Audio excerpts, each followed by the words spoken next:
My name is William Vance, and I am 88 years old. I'm sitting here in a room filled with books I've read but can't quite remember, and medals for achievements that don't seem to belong to me. I'm looking at a photograph of myself from 1972, and for the life of me, I don't recognize the man in the frame. I recognize the suit.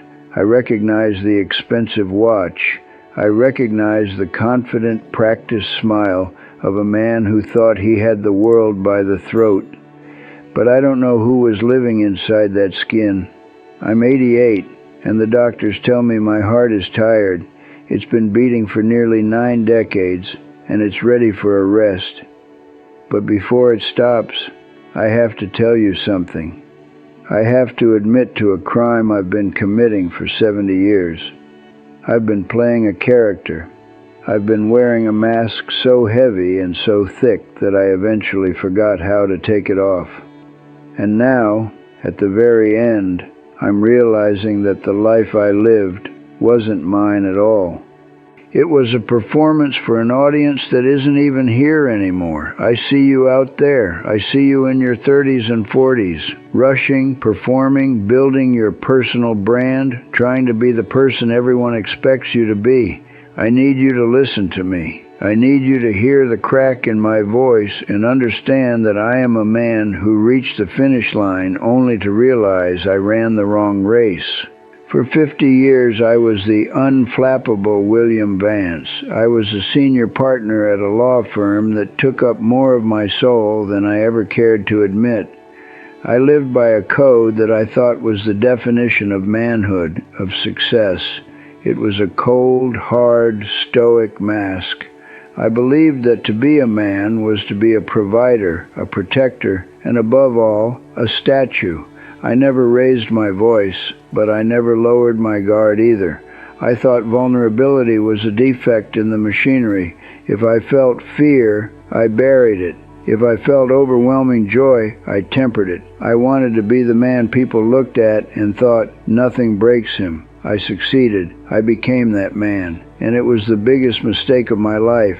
I remember 1965 vividly. I had just landed a position that most men my age would have killed for. I remember the smell of the leather in my new office, the way the sunlight hit the mahogany desk.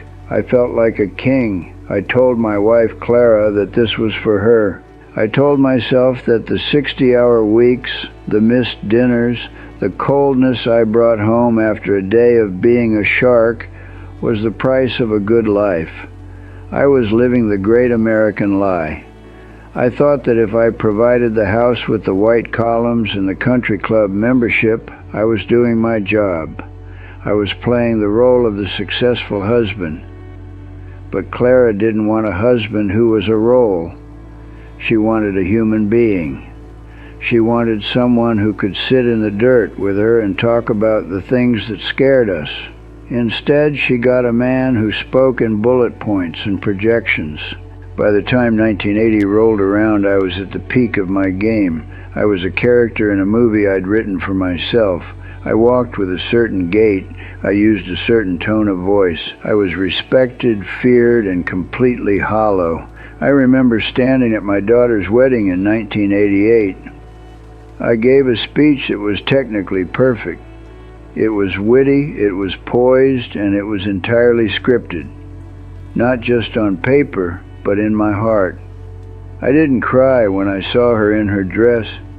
Not because I didn't feel it, but because William Vance doesn't cry. I felt this immense pressure in my chest, a physical ache to just grab her and tell her how terrified I was of losing her, of how much I loved her. But the mask wouldn't let me. I smiled the practiced smile. I shook the groom's hand with the proper amount of firmness, and I went back to my scotch. I thought I was being strong. I thought I was being a pillar. I didn't realize I was just being a wall. People don't lean on walls for warmth. They just eventually stop trying to climb over them. I lived that way for decades. I wore my career like armor. When I walked into a room, I wasn't William. I was the senior partner. I was the title. I was the net worth. And when you live as a title for long enough, the human being underneath starts to atrophy. You lose your hobbies, you lose your quirks.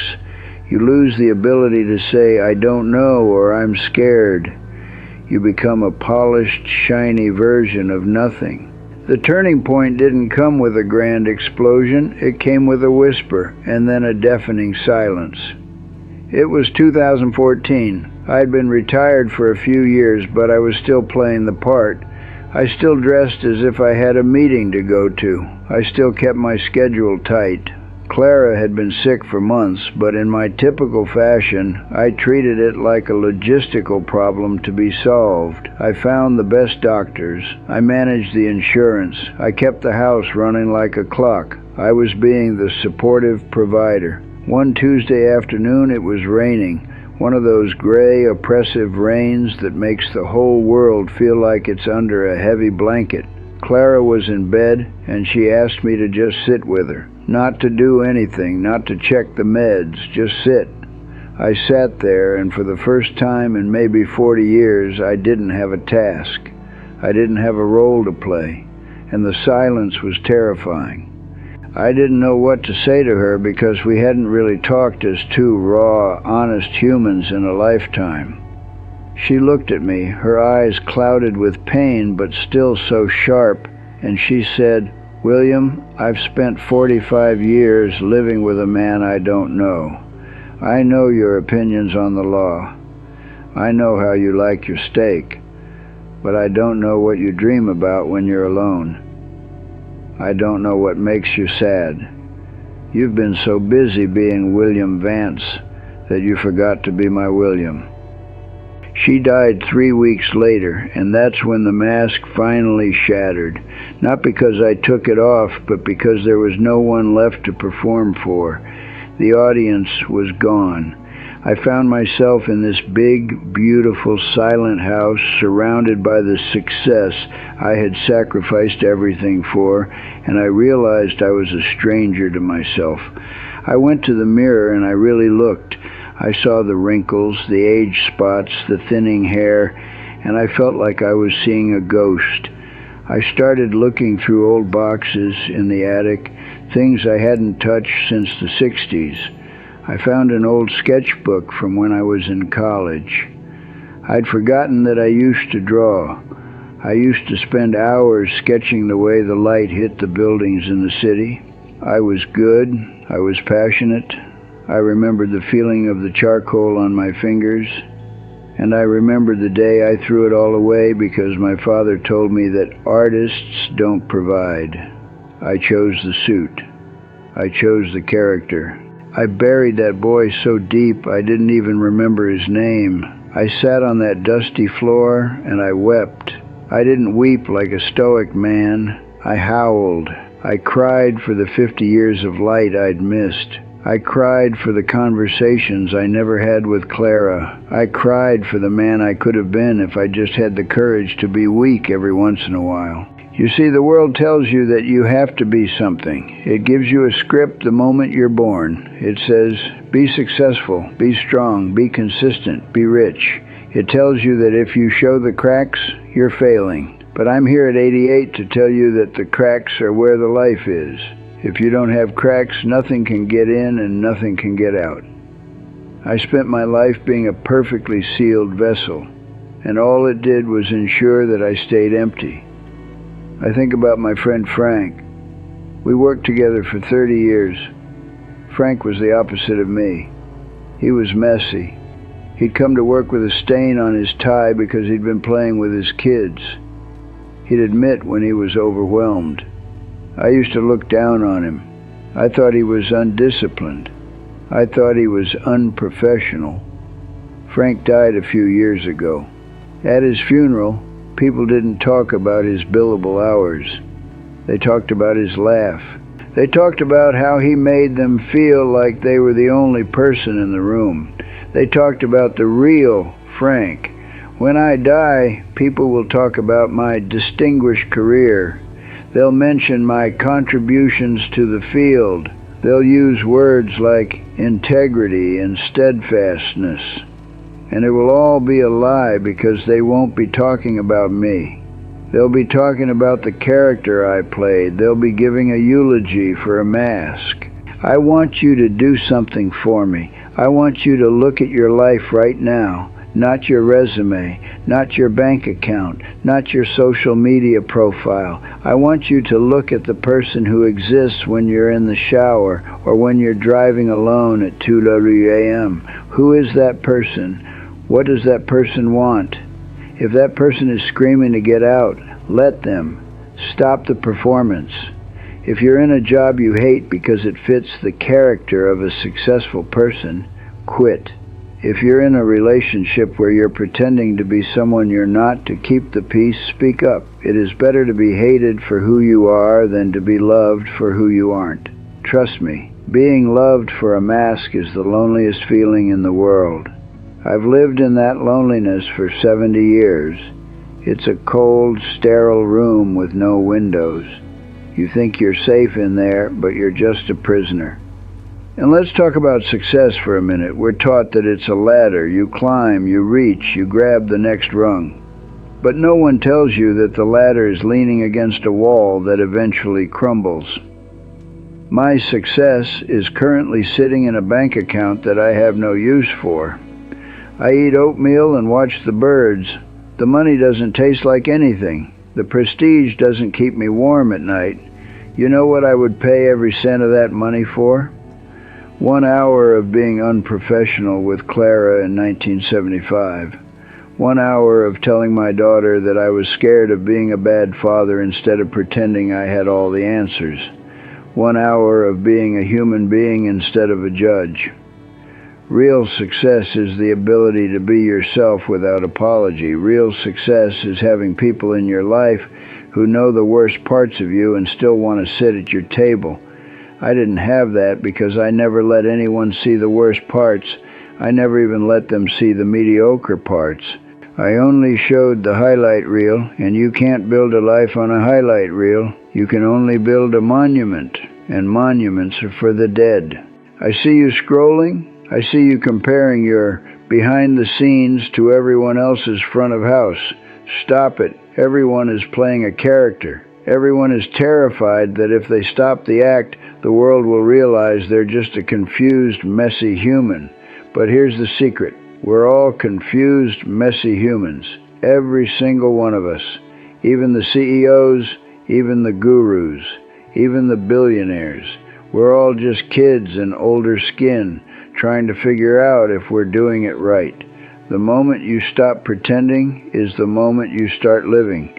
It's like taking off a pair of shoes that have been 2 sizes too small for 40 years. It hurts at first. The air hits the raw skin and it's overwhelming. But then you can finally walk. You can finally breathe. I started walking at 82. I've had 6 years of being William. Just William. Not the partner, not the pillar.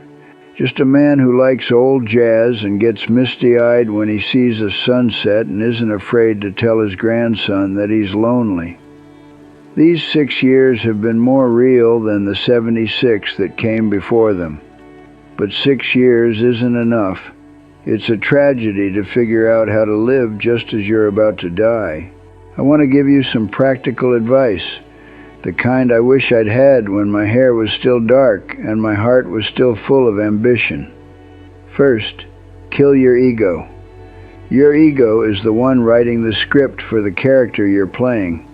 It's the voice that says, "What will they think?" and you have to be better than them. The ego is a parasite that feeds on your authenticity. Whenever you feel yourself doing something to maintain your image, stop. Ask yourself, would I do this if no one was watching? If the answer is no, then you're performing. Stop the show. Second, practice being weak. I don't mean being a doormat. I mean being vulnerable. Tell someone you're struggling. Admit to a mistake without making an excuse. Cry at a movie if it touches you. Vulnerability is the only bridge to real connection. Without it, you're just 2 masks talking to each other.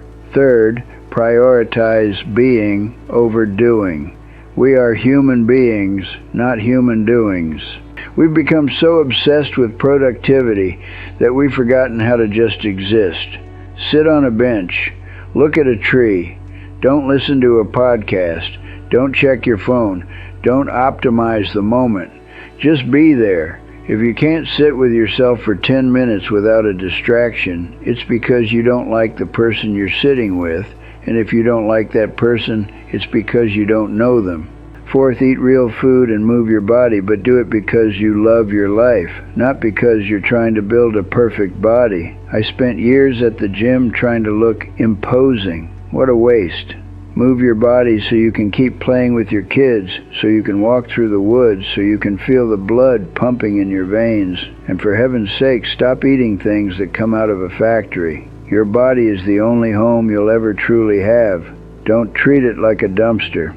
Fifth, and this is the hardest one, forgive yourself. Forgive yourself for the time you've already wasted. Forgive yourself for the masks you've worn. Forgive yourself for being human. Regret is a weight that will drown you if you let it. I spent years being angry at myself for the William Vance years, but that anger just became another mask. I had to learn to look at that younger man with pity instead of rage. He was just scared. He was just trying to survive in a world he thought demanded perfection. Forgive him, and then move on. The clock is ticking for me. I can hear it in the rhythm of my breath. It's a steady, quiet countdown. I don't have much time left to be William, but you do. You have years, decades, thousands of mornings where you get to decide who is going to wake up in that bed. Is it going to be the character, the one with the expectations and the baggage and the should-bes? Or is it going to be you, the real you, the one who is a little bit broken, a little bit weird, and entirely original? Don't wait until you're 88 and sitting in a room full of hollow trophies to decide. The world doesn't need another perfect person. It's bored of them. It's starving for something real. It's starving for you. I look at my hands now, and I see the history of my life. I see the scars from the one time I tried to fix the fence myself. I see the wedding ring that I wore for 48 years, even though I didn't always earn the love that came with it. I'm finally starting to like this man. He's not impressive. He's not a titan of industry. He's just a guy who's glad to be here.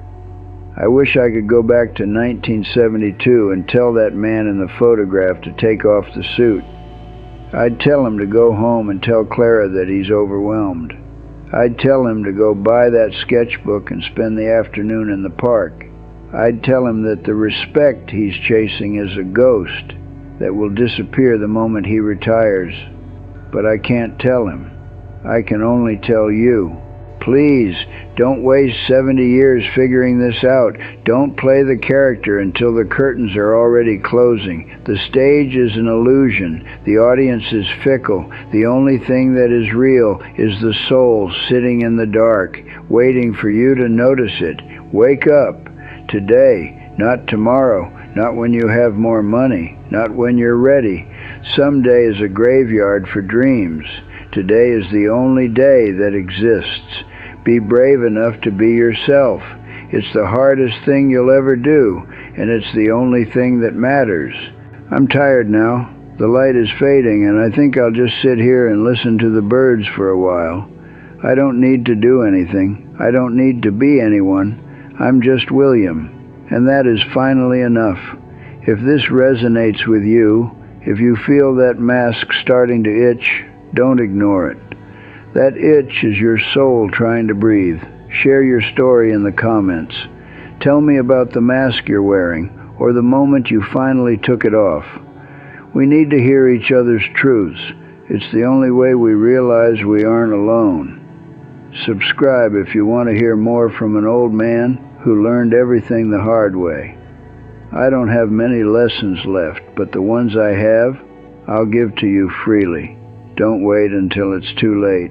The clock is ticking. What are you going to do with the time you have left? Who are you going to be? Not for them, for you. Go live. really live.